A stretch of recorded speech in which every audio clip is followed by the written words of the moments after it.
here today with Archie, and he has actually just found his new home, and we'll be heading off on the weekend actually. And we just wanted to give his new rider some homework and some tips with Archie, and for you guys who might find Archie a bit similar to your own horse, you might find this useful as well. So we are just going to do some basic flat work. Archie, although he's not super tall, he is a big horse to ride. He's got a lot of movement, so he's just a bit annoyed with the flies today.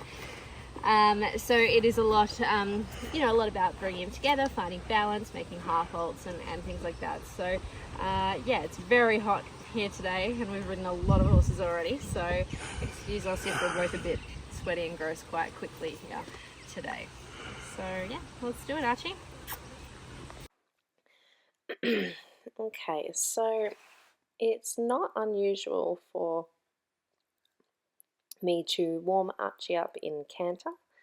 Now, the reason for this is because I find him a little easier to connect and create that kind of feeling of engagement from the inside hind into the outside rein, and get a little bit more flexion and bend through the front of the ribs. So I personally, although he has a beautiful flashy trot, I personally find the canter easier to get the connection in and then come back to the trot. Now, some of you might be thinking, oh, but shouldn't you warm up, walk, trot, canter? I mean, that is generally what we do, but I think as long as you have a good walk beforehand, and you've warmed up the back, so making some transitions through the walk, so maybe some halts, maybe some big walk, small walk, or shortening and contracting and expanding the back in walk before you go to the canter. That's sort of just something to be in mind. So I think about if there's a horse that I feel like I'm going to get the most benefit from starting a canter, I will do that, but I will make sure I've warmed up their back longitudinally and also warm them up laterally from side to side before I approach the canter. So there you would have just seen me testing him a little bit. As you know, at the beginning he's quite a big horse and I'm not a huge person, so I just try and find the balance at the start. And that means that, the first couple of minutes I will have quite a firm, contact, and I'll be sort of working on lots of half halts. And then when I feel like I've got that, I will start to sort of break contact in terms of giving away both reins in the direction of his ears and checking whether he stays in balance and also maintains his rhythm, which I was happy with when I did that. As you can see, again, warming up the right canter, so even skipping the trot altogether and just starting off with that walk canter transition. I also find those transitions, even if they are a little ugly at the start, like it wasn't a perfect walk canter, I find it's a great way to start to get him in front of the leg, so that even though he's a really big mover and stuff, he can sort of be a little behind the leg in the trot. And to get him really through and connected, you need him in front. So I find that easier to do in canter. So that's, the walk canters are a great test to kind of get him feeling sharp and on my aids. So going to the right, although, yeah, you can kind of see there, I'm trying to just get a little bit more right flexion, but he's not quite as straight and sort of strong in the connection from the inside hind to outside rein this way. So he sort of, blocks a little bit through the right flexion there. So what I'm trying to do, and you can see there, I don't quite get the bend at the front of the ribs, but rather behind the leg, which I'm looking at this stage for that bend really around my inside leg. See, when I come onto those tighter circles, you can just see almost a tiny fishtail with the hind legs, which I'm looking to avoid.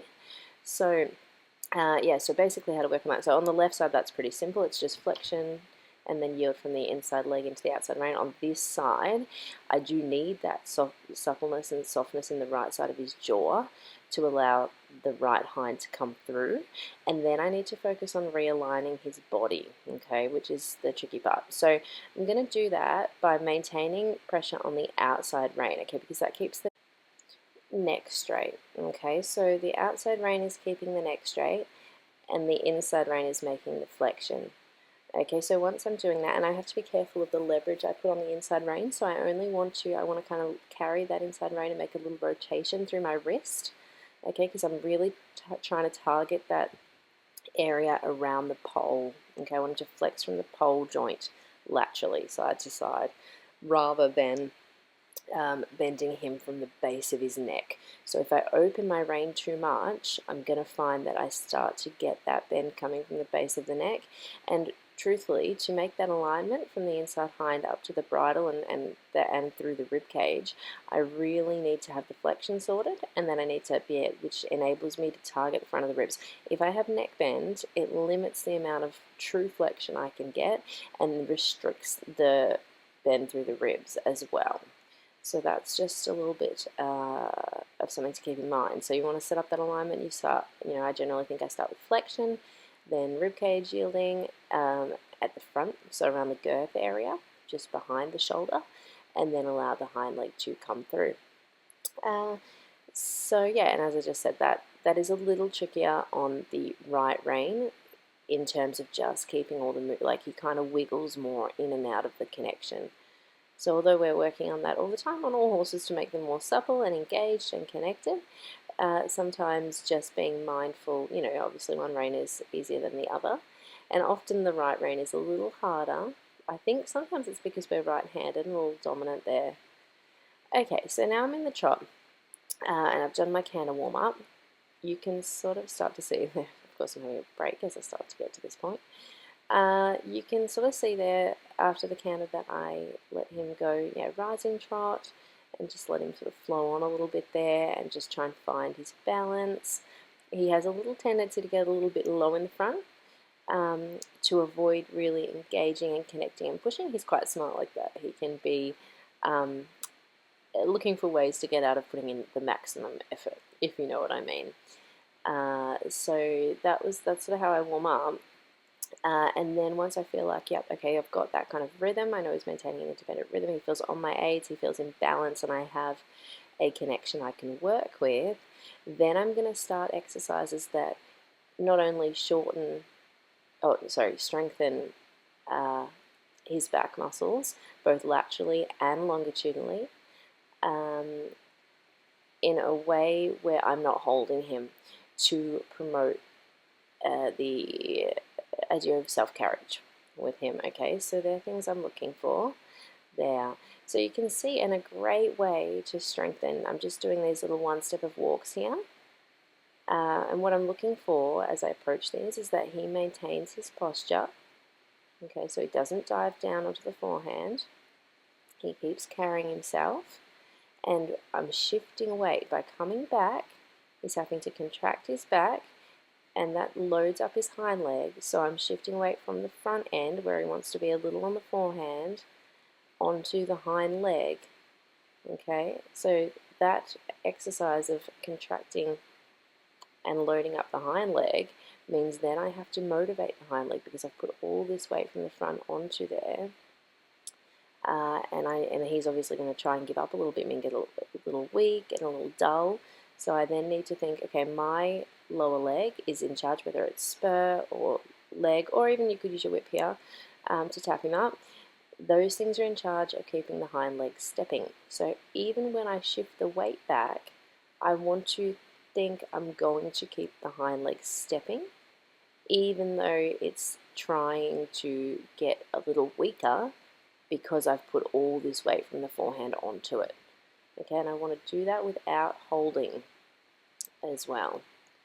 Okay, in terms of I want to make a vibration on the rein, like a little ask, and I might have to be a little stronger about it sometimes, just like I did there. If he's feeling a little bit rude and against my hand, he is quite a big horse with big movement.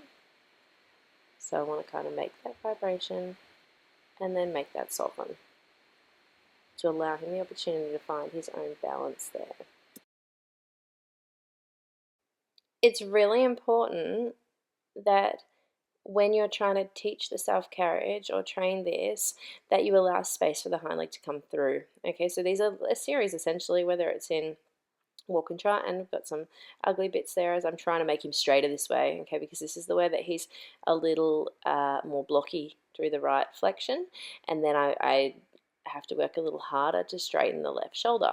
So when I'm thinking about, these half halts, so all of this, whether it's one step of walk, a halt and then quickly back up to trot, or even just a smaller trot, from a bigger trot and then back again, all these little changes and transitions are essentially just half halts. Okay, so that means that, and a half halt isn't, sometimes I feel like people get confused and start to think that the half halt is the action, the vibration part that we use with our reins, and that is a part of it. Okay, it indicates to the horse that something's coming. It can help to supple the jaw, and then usually we follow through with our seat and kind of ask more from there.